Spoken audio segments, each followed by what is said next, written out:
said it had been a year since that day. She was never convicted because it was self-defense. She felt betrayed by God. She had trusted Him, and He gave her this man to marry. I tried to keep silent. I kept it hidden for so many years. It was my own little secret. I didn't even think it could help her. She was so much stronger than I was. I closed my eyes and listened as she told me how He used God to get to her. And now her faith was dwindling away. I don't know how it happened. I can't explain it. But I suddenly felt stronger. I opened my eyes and I started talking. And once I started, it was like an out-of-body experience, like I was telling someone else's story. And it wasn't someone else's story. It was mine.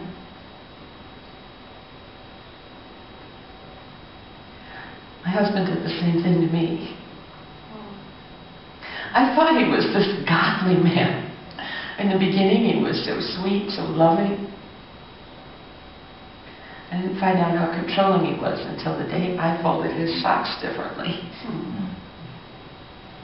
It took 2 weeks for the bruises to go away.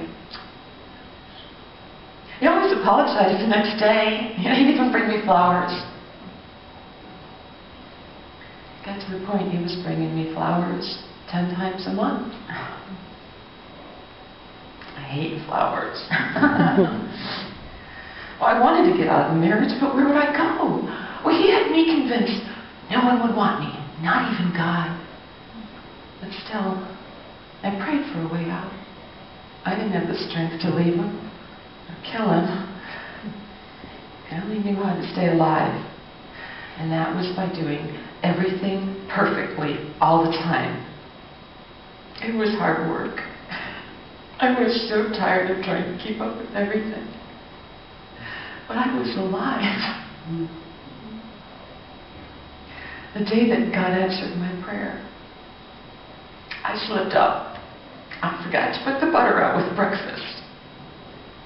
He called me stupid. That's why no man would ever want you. You're so lazy.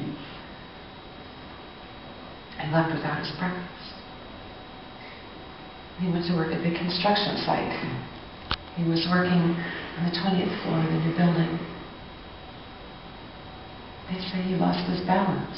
He slipped, fell to his death. When I got the call, do you know what my first thought was? But he didn't have his breakfast. I said to her, I hear your story. And I see how easily it could have been me. It could have been anyone. I know that you feel like walking away from God. I mean, after all that you went through. But what was the end result? You found out you're a survivor. God let us survive so that we could help other survivors. And that's something to be praised. Father, thank you for touching